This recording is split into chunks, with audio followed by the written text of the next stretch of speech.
Hello, everybody. Welcome, and thank you for joining us tonight for the Adventure Speaker Series. I'm Erin Sheritz, Outdoor Recreation Program Manager for Wright State University. The Adventure Speaker Series and the Adventure Summit are both partnership productions of Five Rivers Metro Parks and Wright State University. We alternate every year between the Adventure Summit and the Adventure Speaker Series. The Adventure Summit is a two-day event that takes place at Wright State University, while the Speaker Series is typically 3 to 5 presentations spaced out through the winter at various venues locally. Tonight, we're kicking off the Speaker Series and will run the next 2 Thursdays through April 22nd. You can find details for the upcoming presentations and panel discussions at theadventuresummit.com. And you can also follow the Adventure Summit on Facebook and Instagram. During the presentation, you can hit pause if you need to, and then pick up where you left off. Just remember, you will no longer be watching in real time, and you'll be lagging however long you stepped away. You'll also be able to ask questions with the Q&A feature. Now, please join me in welcoming today's presentation, Tykes on Hikes, Adventuring with Kids of All Ages, with Color Outside founder, Nailah Wylie. Thank you, Nailah. Thank you. Thanks so much. Hi, everyone. I'm super excited to be here today at this Adventure Speakers series. And I know that over the last, few Thursdays, there's been so much good information to help you just create, a more adventure-filled life that's just filled with fun and adventure and happiness. And it's my hope that today I can provide even more inspiration for you to leave here feeling really fired up and ready to keep living a life that's filled with outdoor adventure, especially for those of you who are parents. So before we get started, I just wanted to take a quick moment to introduce myself. And my name, again, is Nailah Wylie, and I'm a life and leadership coach. And really my mission is just to help ambitious, high-achieving people create lives that feel whole, good, and full of possibility on their own terms without burning out. I'm also a consultant who works with brands and organizations to ensure that they are creating an organizational culture that allows all people to really show up as their full and authentic selves. And I run an organization called Color Outside, and that's completely focused on creating a safe space for women of color to explore the outdoors. But most importantly, I am a person who loves outdoor adventure, who also happens to have kids. And I know firsthand how difficult it can be to sometimes merge, my adventure-loving identity with the parts of myself that's responsible for taking care of small little people in this world. So I have an almost 3-year-old son and a 6-year-old daughter. And I remember, especially as my daughter was younger, being really unsure how to kind of balance this, before I was able to pick up and do lots of spontaneous, adventurous things that I love doing on my own or with my husband. And now we had this, tiny little baby human in tow. So, it was a little bit of a balancing act, figuring out how to balance everything. But I also know firsthand how important and beneficial it is for the entire family to be able to go on adventures together. So today I am going to be talking about, why it's important to adventure with our kids, both for them and then also for us, so I think it's really important for adults and parents to be able to adventure with their kids. So we'll touch on that a little bit. And then I'm also going to talk about, how can we actually do this in a way that feels fun and easy for everyone and doesn't make anyone want to pull their hair out. All right, so let's get started. Oh.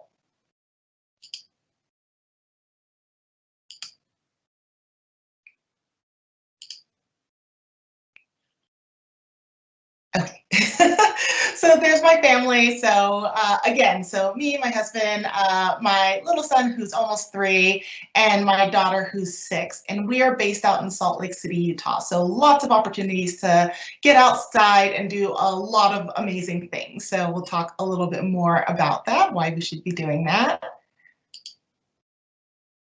So, why is this even important? Why is it important for our kids to even get outside and go on these adventures? So I love this quote here by Ainsley Arnett, and it's, "Our children are born with all of the wonder that they will need, and our job is not to take it away." And I really believe in that. So, I'm often asked why I think it's so important to have my kids feel really comfortable in the outdoors. And I think that there's so many reasons. But the big one is that I want them to be able to really embrace their curiosity and their wonder and adventure and also play. And I want them to know that they're always free to explore. And most importantly, I want them to feel really comfortable taking up space fully in a space like the outdoors. And hopefully that transfers over into all the other spaces in their life, so they feel just really comfortable in their skin and taking up space in whatever it is that they do. So I'm not alone in this, and I'm sure as parents, you all out there are feeling that too with your kids. But lots of studies have explored the benefit, even the necessity of spending time outdoors. So for everybody, both kids and adults. And really, our need for nature is so strong that even just being shown a picture of a green space can really benefit our mental health. So, most studies agree that kids who play outside are smarter and happier, and they're more attentive, they're less anxious than their kids that spend a lot more time indoors.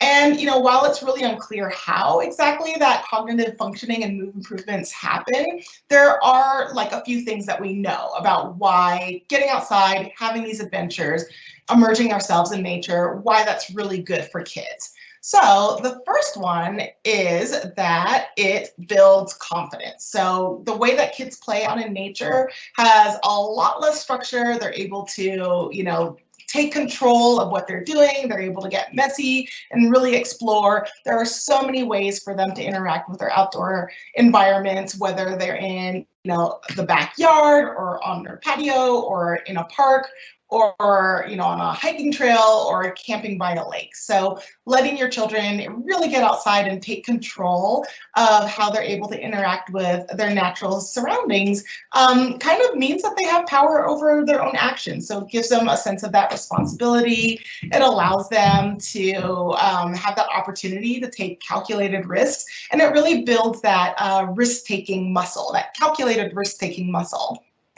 It also promotes imagination and creativity. So, we've all seen the studies where once you get outside, basically the parts of our brains that are responsible for innovation and creativity and imagination and empathy and all of those great things really light up. And that front part, that taskmaster part of our brain, gets to take a little bit of a break. So same thing for kids. It really allows them to be able to think more freely, design their own activities, and really approach the world in new and innovative and inventive ways.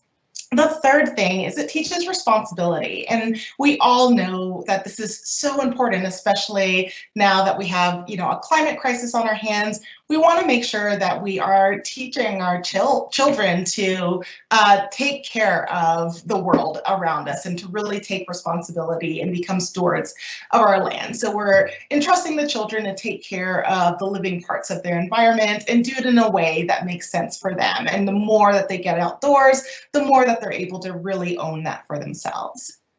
It also provides a different type of stimulation. So again, nature activates all of our senses. They're able to see and hear and smell and touch everything outside. And if your kids are anything like mine, they're also putting stuff in their mouth, so they're tasting things also.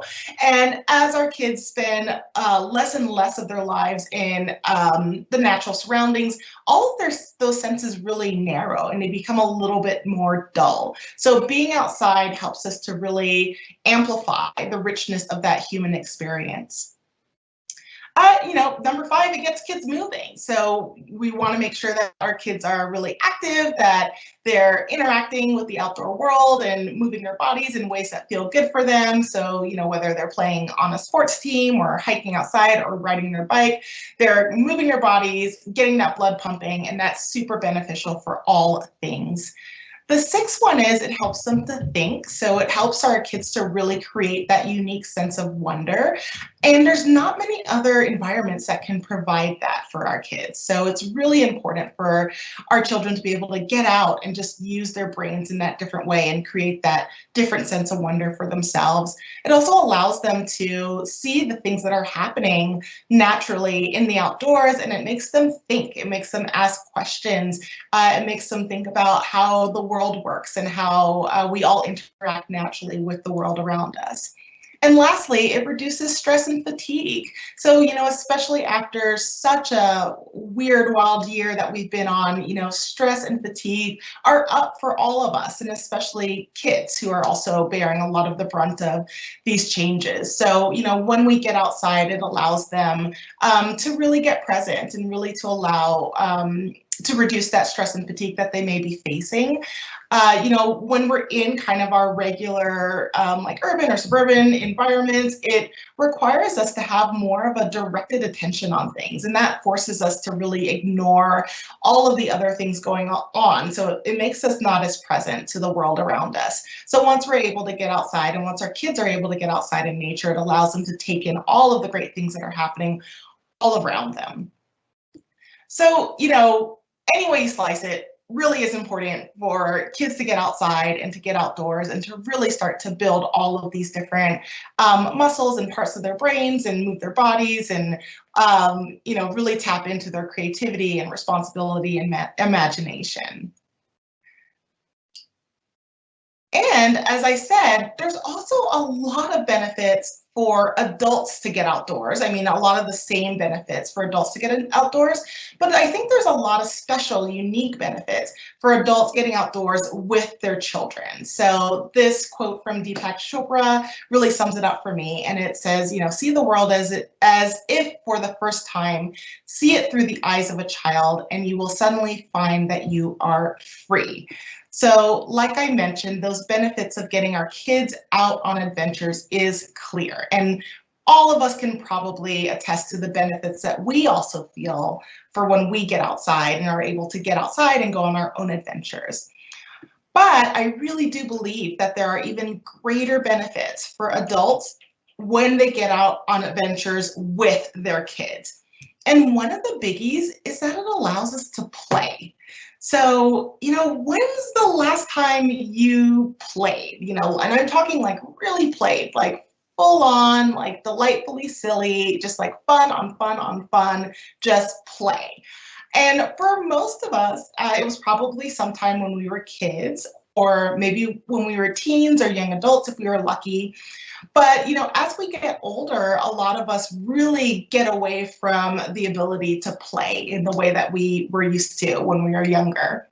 And as much as we relegate playtime to kind of little kid stuff, it's actually really important for us as human beings. So play enables us to, again, create and improvise and imagine and innovate and learn and solve problems and be smart and open and curious. It allows us to be resilient and happy and joyful.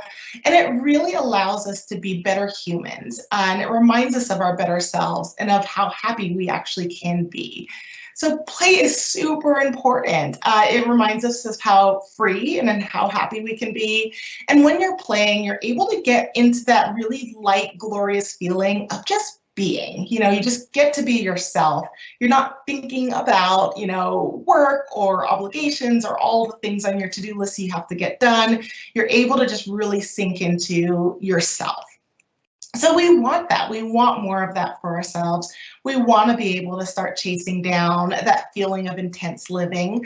And, we want to feel those moments when we're just really lost in play and lost in the flow of just playing. And we really want to be able to feel just that really wonderful lightness of just being. And what better way to tap into those feelings than seeing the world through the eyes of our kids? So kids are absolute masters, right, at play. They instinctively understand how to just be in their bodies. They get how to look at the world with curiosity and wonder. It really allows us, when we're really with our kids and really present and really just looking at what's going on with us or with them, it really allows us to just like let go and get back to the basics. So it allows us to really appreciate those simple things in life. And, I'll be honest, I am not always the most present person or the most present parent when I'm with my kids in our day-to-day life. So when we're just at home, sometimes I'm trying to work, or sometimes I'm on my phone, or sometimes I'm just not as present as I can be with them. And I think that that's a struggle that a lot of parents identify with. But there's really something about when I'm outdoors with them and watching them, whether it's watching them methodically play in the dirt, or, make a dirt pile, or follow a bug, or get really excited about a waterfall. And something about that helps me to really slow down and get centered with them, and get on the ground and really get present with whatever it is that's going on. So that's what I really love about getting outdoors with kids. And I think that that's what the biggest benefit of being able to get outdoors with our kids and being able to adventure with our kids brings us as adults. So, for me, getting out into the wild and exploring with my little ones in tow really gives me that clarity when I'm feeling fuzzy, and it gives me glimpses of my true self. So again, I'm not having to worry about work or being productive or, checking off a million things off of my to-do list. I'm able to really just sink in to play and really sink into that present moment with my kids. So, romping through, wide open fields, or running through the parks, or, going hiking with them has really been essential in helping me to stay connected with who I am at my core, and to really reaffirm who I am, and that I could do these hard things that sometimes parenthood requires us to do. But, it really reaffirms who I am at my core. And lastly, it allows us to really disconnect from that busy world that we're all in, and to be really present and to, again, fuel our souls. So again, just that opportunity to really sink in there and adventure with our kids is not only really beneficial for our kids, but it's super beneficial for us as adults. So I will, if you're, at your computer and you're just kind of thinking about this, would love to know if you just want to pop in the chat box and just say, what kind of has been your favorite adventure that you've had with your kids, or, your favorite adventure that you've been able to take your kids on. I would love to know. I'm just really curious about the types of adventures that people are getting onto. Okay, so let's move into a little bit of the how. So we've figured out, we've talked about that this is important, right? So it's important for our kids. There's so many benefits of getting our kids outside and allowing them to adventure, and really kids need to figure out how to adventure, and we as parents want to be able to model that and show that to them how to do that. And then we talked about all of the benefits that we as parents and as adults are getting from going on these adventures, particularly with our kids. So we're able to play and really kind of sink back into who we are, and really get that reminder of who we are at our core, and be present and disconnect. So all wonderful stuff. But, whenever we know the benefits, we all know these benefits, but it's still really tough to do. So I want to talk a little bit about, how do we do this, and how do we do this in a way that feels good and feels easy and doesn't feel like we're twisting anyone's arms, and doesn't feel like, we're completely drained when we come back in from the adventure. So the first thing I like to think about, and this is kind of like my action-oriented part of the presentation. So if you want to get out a piece of paper and just kind of like, flow with me while we're talking about these things, I would love to have you do that. So the first thing that I really like to think about is the vision. So, what is your vision for a really, adventurous life with your family? what does that look like for you? And, I like to ask people this because I think a lot of times we can get really caught up into what other people are doing, or we scroll through Instagram and we see like, what all these fun, like photogenic families are doing on Instagram. And it could be really easy to get caught up in that. But I want to know, and what I want you to kind of really think about and jot down is, what does it look like for you? What would you like? What would be your best adventurous ideal life with your family and your kids? What would that look like? So just take a couple of minutes to like think about that and jot that down. And of course, we're thinking of like our biggest, greatest, vivid vision. So it could be, the most ideal thing that we're talking about. So I'll give you like 3 seconds to write that down.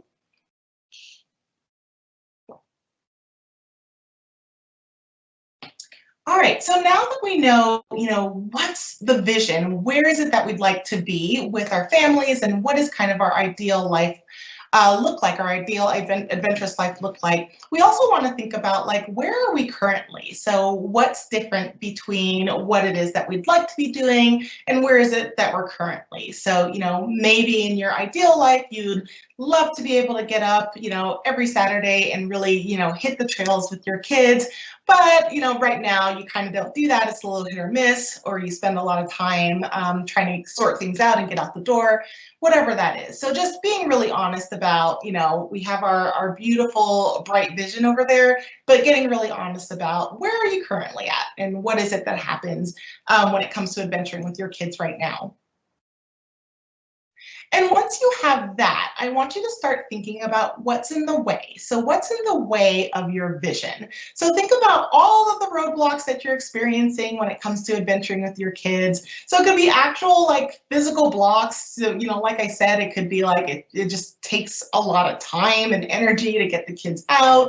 Maybe you don't have all the right gear, or there's a lack of resources, or you don't know exactly what to do that would be fun, or just having to try and convince reluctant kids to get outside, and that can be kind of a bummer, so you just don't want to do it anymore. So just thinking about like, what are those blocks? So it could be those kind of like actual blocks, or it can be internal blocks. And I find that a lot of times it's those internal blocks that hold us back.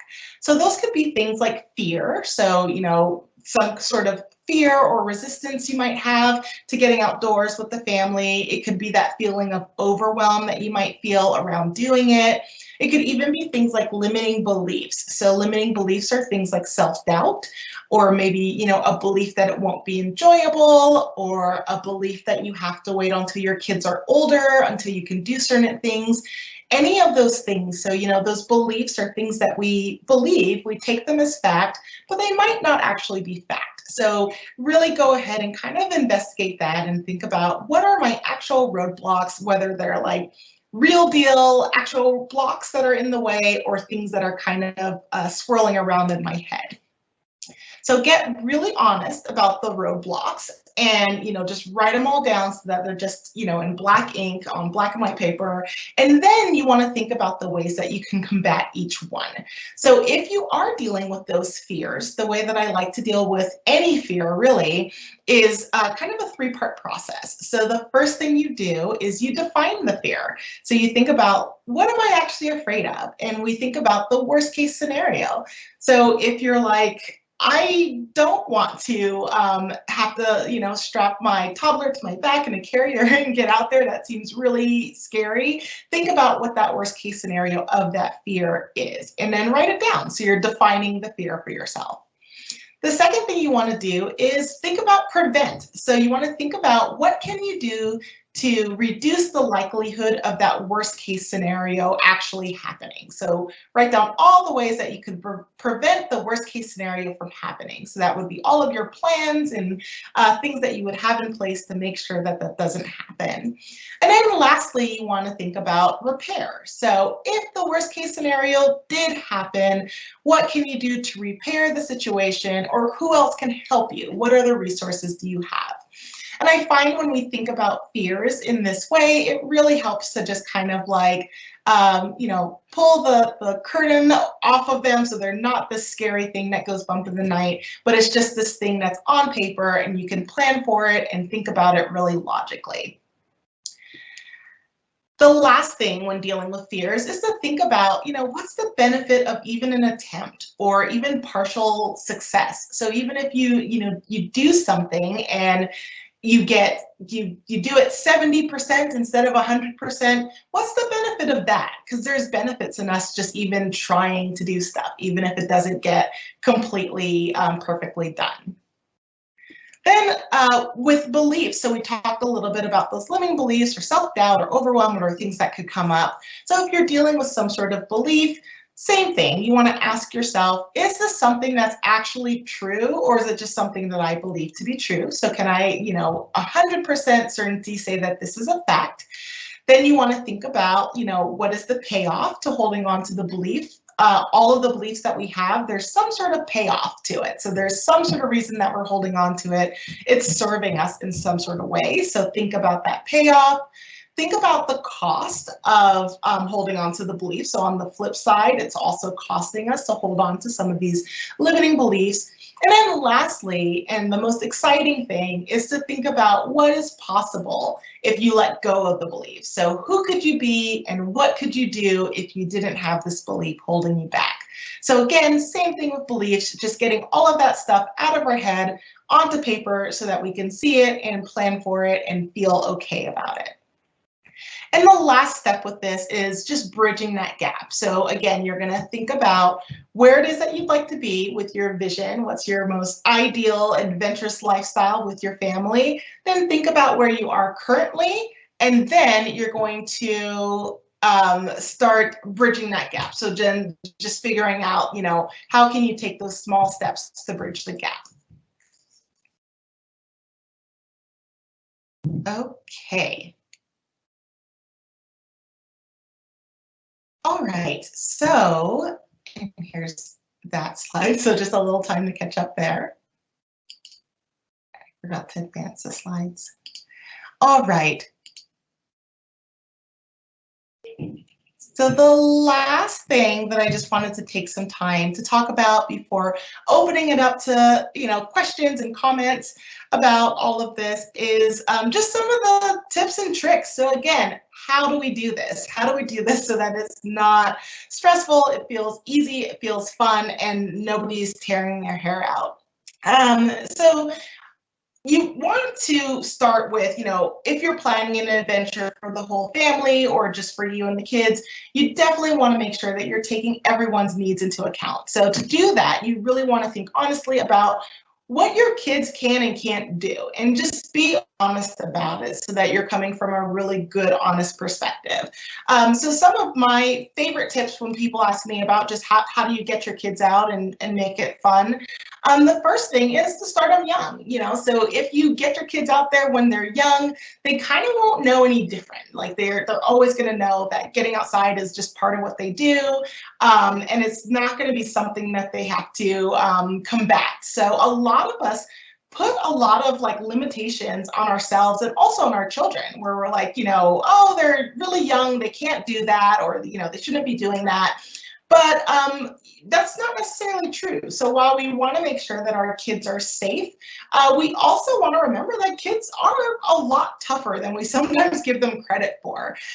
So everyone needs to find their own comfort zone, but definitely take note on what may be a false limitation around your kids that you're placing on your kids or even on yourself.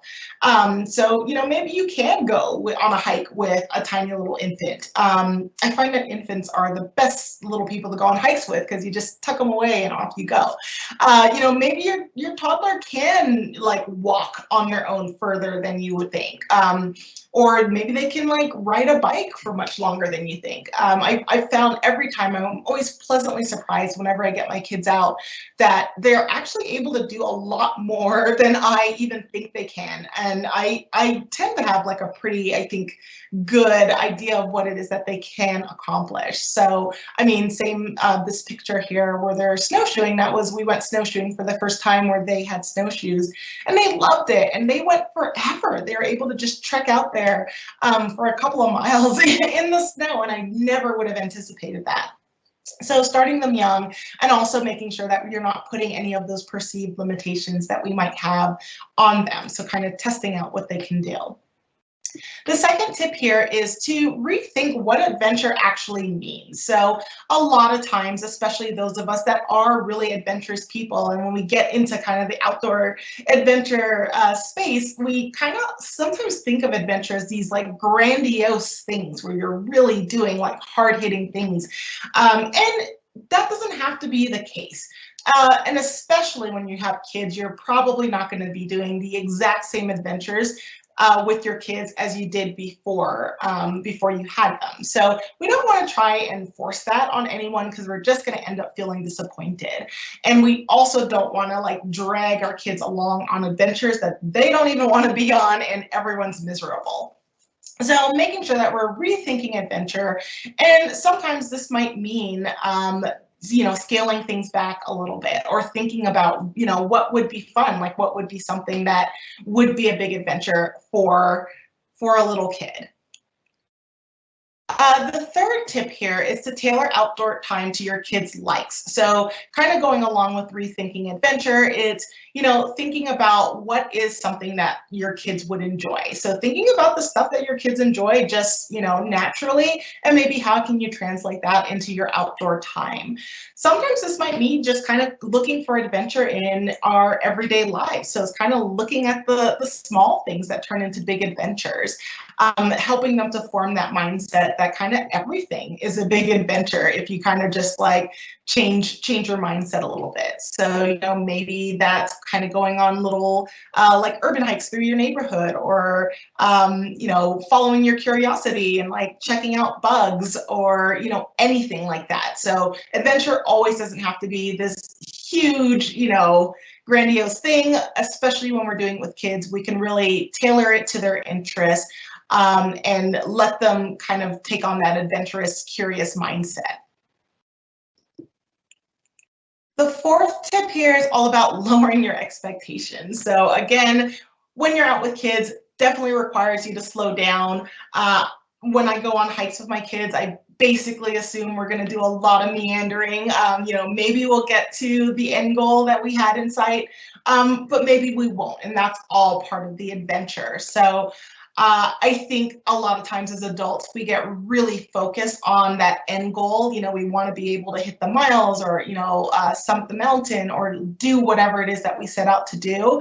And kids don't really care. They don't really care about, what our end goal is and what it is that we're trying to do. They just want to get out and have fun. So I think a lot of times we have to kind of lower expectations, kind of throw those like really rigid plans out. Just take a breath and again, just enjoy that natural curiosity and follow that curiosity. And then remember, that's one of the benefits of us getting outside with them, is that we're able to kind of see the world through their eyes and kind of spark that curiosity in us as well.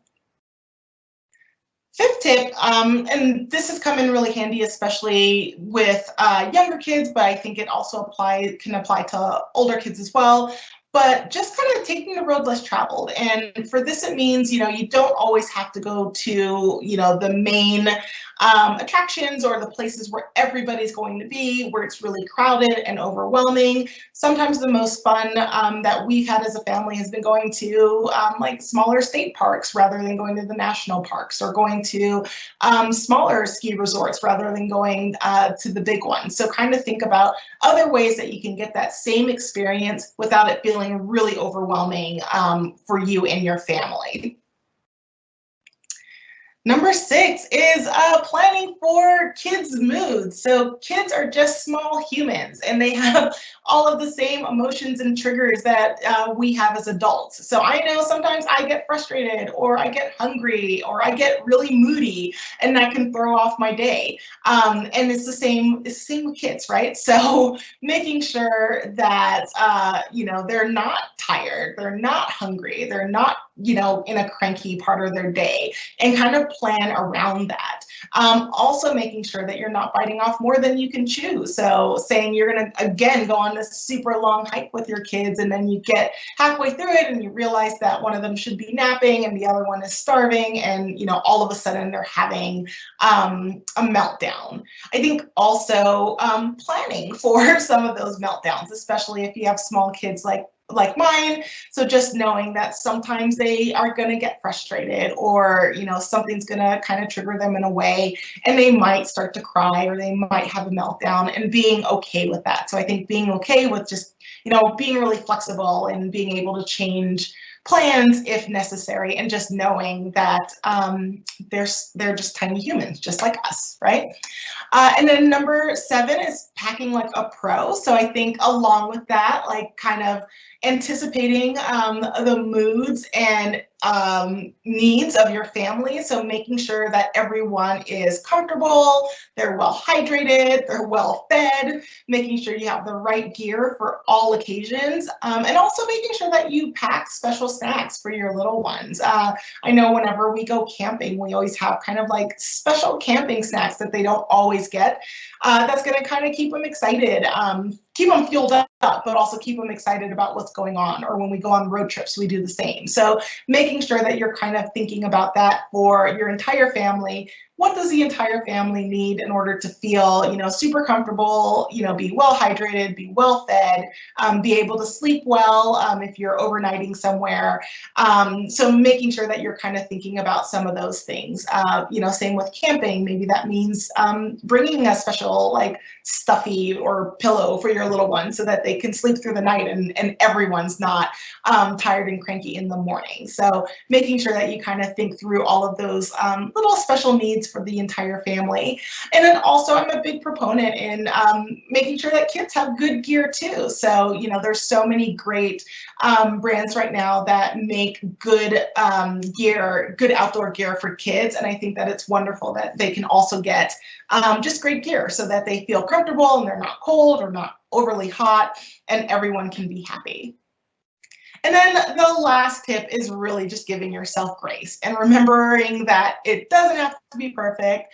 It's probably not going to be perfect. And a lot of times these like outdoor adventures are a lot more fun when it isn't. So, when we kind of, make mistakes or we end up doing something that we didn't plan, the whole family usually has a lot more fun, and we're creating those really like timeless memories for our entire family. So remembering to just give yourself grace, and knowing that these adventures don't have to be perfect, and most of the time it's a little bit more fun when they're not. So that is everything that I had for you today, but I really wanted to open it up to questions and just kind of like talk more about what your favorite way to adventure with your kids is, or even a new way that you'd like to adventure with your kids, or maybe what's getting in the way of you adventuring with your kids. So would love to open it up to any questions you might have.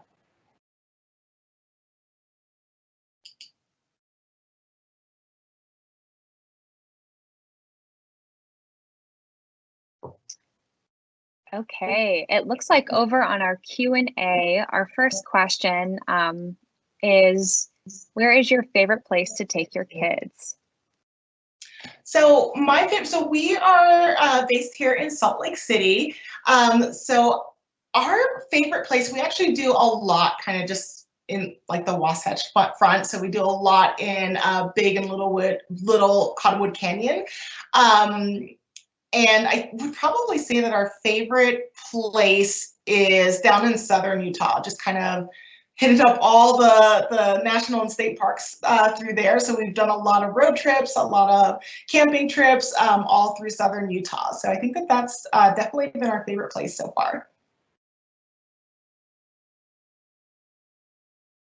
Oh, I see one here. Do you have a tip for making packing easier? So my tip for making packing easier is, so creating like a giant mega list for yourself. So I know that there's a lot of like packing lists. So depending on if you're going like camping or, you know, road tripping or just traveling around, I know there's a lot of those kind of master packing lists online. So I would say start with that because it gives you a lot of the basics, and then fill in all your own personal stuff so that it's like your personal packing list. So that's what I do. Like when we go camping, I like pull up this giant list. I know that it's everything that we're going to need, you know, all of the basics, but then all of those like special like touches that I know that my family needs and that my kids will need as well. And then I feel really good about knowing that I've checked everything off.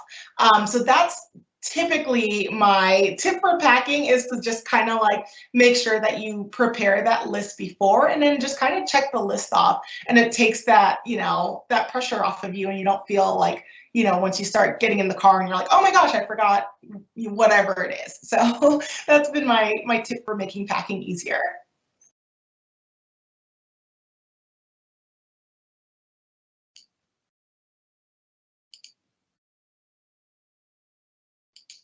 Okay. It looks like we have another one. Someone is wondering where your family is currently located and if you have a lot of outdoor parks in your area.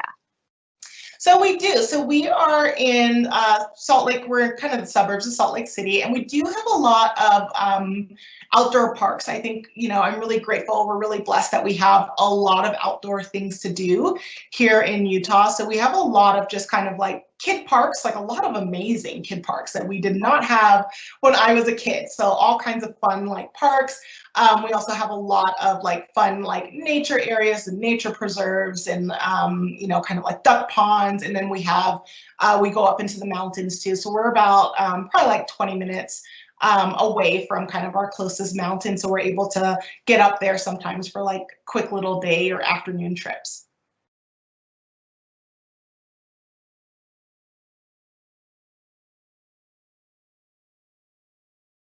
I see one here. So I was recently looking at ziplining, but have to consider a 6-year-old.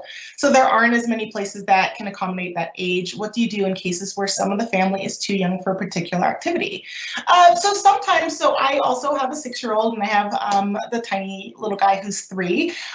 So sometimes we will, so I know when he was younger, and I think she was maybe 4, we went on like it was like a little rafting trip, but it was like a gentle rafting trip that she was able to go on.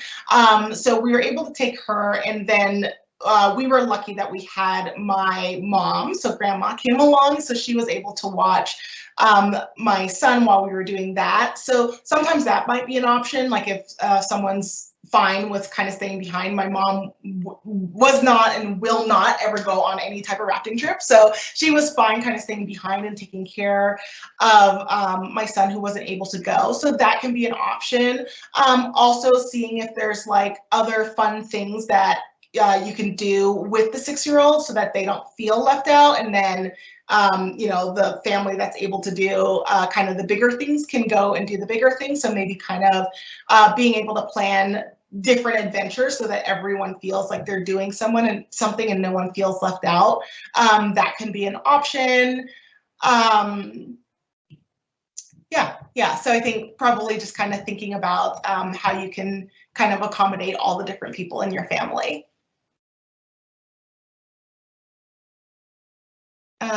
Someone said, I love the concept of color outside. What inspired you to start this? Yeah, thank you. That's a great question. So I moved from Southern California to Salt Lake City about 5 years ago.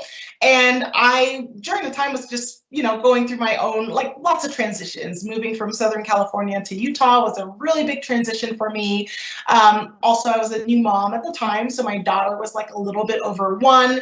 And I had another business that I was like not entirely sure if I was still in love with anymore. So it was just a time of a lot of kind of personal and professional transitions. And what I found was as I got outside and explored more and explored our new surroundings, I just felt so much better. I just really felt so much better and just so much connected to nature, and I just felt really happy. So I felt, if this was so helpful for me, other women, and I think particularly women of color, would enjoy it, since the outdoors has traditionally not been a space that we've belong in, quote unquote. So I thought that it would be a really great opportunity to help bring some of the benefits of the outdoors to women of color so that they could experience it as well.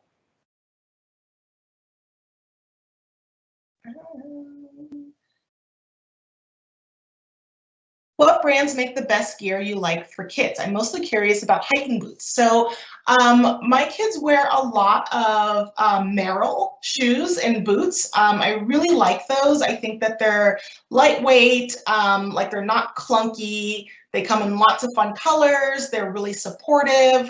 So they're able to go like hiking and do all the things. They also make like little like hiking boots. They make like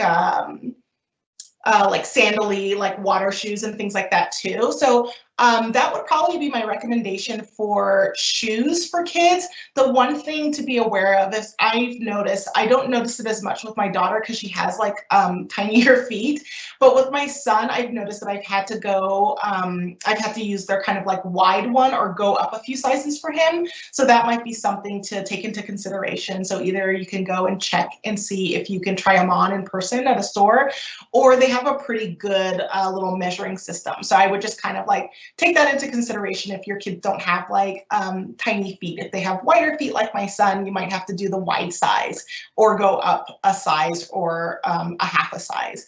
But yeah, that's the brand that I really like for like hiking boots and hiking shoes. Keen, they have like cute and good like water sandals and like kind of summer hiking shoes that I like. And then in terms of like winter boots, I usually buy on the Sorels. So I think that those are really great. They're really warm. They keep their feet warm and dry. So those are kind of the shoe brands that I really enjoy for my kids.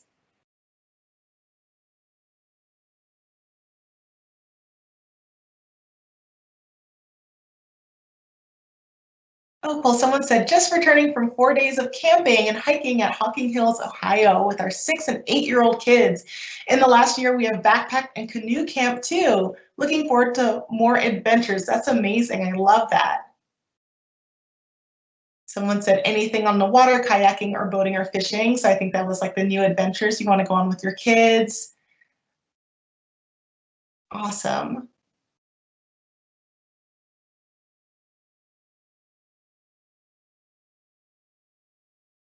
Did I see all the questions? Okay, here we go. Do you have any tips for staying safe, especially as a person of color during adventures? Any special considerations? Yeah, so I think one of the things is like doing some research about where it is that you're planning on going. So I always love just kind of doing a lot of research on the area or the park or the state or the city, just so you kind of know where it is that you're going. Typically also, I'm a big proponent of going places in groups. So whether it's doing something with like a local hiking group or camping group or whatever it is, moms or parents group, or going with your family, I think that that's always really helpful. Doing like kind of like dry runs. So I know like before we started going camping, we would camp in the backyard and just like make sure that we felt comfortable setting everything up and like doing all the things so that we wouldn't be kind of caught like feeling vulnerable or kind of nervous about things. What else do we do?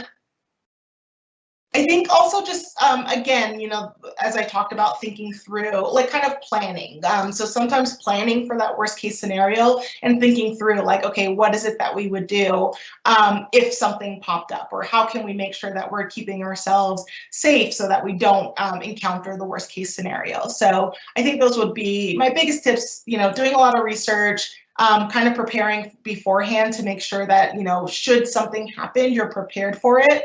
And then also, yeah, also kind of like mapping out your plans and things like that. Oh, someone says they took a friend's kid hiking and they had backpacks. I thought they were full of snacks, water, dry socks, etc. We got to a creek crossing and they opened their packs and pulled out about 100 My Little Ponies and proceeded to play for an hour on the creek bed. That is so awesome. I love that. And I think that that's exactly the kind of benefits that we as adults get to have when we take kids out with us, because, you know, that would never happen if you were out with a bunch of adults. So how fun is that, that they're able to create their own little My Little Pony universe right there on the creek bed. What is one of the most challenging situations you have found yourself in while adventuring with or getting ready to adventure with kids, and how do you handle it?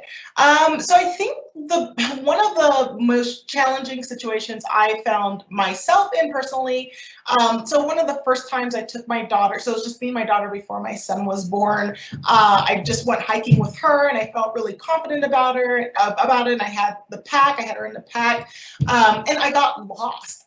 So I think that that was really challenging for me because I just felt so nervous because I had this like little person that I'm responsible for, and we're like lost. And for that situation, it really just took me kind of like taking a step back, centering myself, you know, just getting calm so that I could kind of do the things I knew I had to do to kind of like find my way back. So that's been one of my most challenging situations. And now I kind of make sure that wherever I'm going, I map it out. Like I make sure that I have, like I look on all trails, and I have the pro version, so you don't need like cell service to use it, and I'll just kind of like map out things a little bit more so that I'm more prepared and I don't feel like I'm going to get lost. So that's kind of what I've done to prepare for that. And I think, you know, other things that have happened, they haven't been challenging, but just like inconvenient. So like I've, you know, faced like diaper blowouts on the trail and realized I wasn't as like prepped as I should be, or things like, you know, kids' socks get wet and then they're like uncomfortable and like don't want to go any further, or you know, sometimes kids just like are like, I've had enough, I don't want to walk anymore. So just kind of figuring out how to deal with those types of situations and kind of spur them forward. And a lot of times with that, again, it's just making sure that I'm prepared in the future and kind of adding that to the list of things to make sure that I'm not leaving the house without. And things like when kids just get tired and they don't want to move anymore, a lot of times it's just kind of getting down on their level and taking the break and remembering like, okay, you know, sometimes I get tired and I need a break too. So that's when I would just kind of sit down or play for a bit, and then they'll be able to get back up and get on their way. What are your kids' favorite outdoor activities? So my daughter loves hiking, so she's always like, let's go on an adventure. She's like very adventure focused, so she loves hiking. I would say her favorite outdoor activity, like within that, is climbing trees. So she really loves to climb trees. She will just find a climbing tree anywhere we go and try and get herself up that. So that's a lot of fun. And then she really likes camping. They both really like camping. So we took my son on his first camping trip. We actually went in a yurt when he was 6 months old, and that was a really good kind of in-between space, because we weren't sure if we were ready to just take him out in a tent just yet because he was so little. And the yurt was great because we got to be outside, but we were still kind of in a little, you know, it was warm. I didn't have to worry if he was going to get too cold and all of that great stuff. So was able to find like a good in-between for our life at that point. But yeah, I would say that their favorite outdoor activities are definitely like hiking and kind of exploring, camping, and then they also really enjoyed the snowshoeing. So we're going to add that to the list for next winter. I think I answered them all. So if there's any last questions, let me know. If not, I will turn it back over to Erin. But thank you so much. It was so much fun presenting to you all and just talking about kids and adventuring and all of that great stuff. So you can find me, if you love seeing kids in the outdoors, you can follow me on Instagram at Nailah Blades, and you can also follow Color Outside at We Color Outside on Instagram as well. So thank you so much for having me, and I'll turn it back over to Erin. Thank you so much, Nailah, and thank you everybody else for joining us today.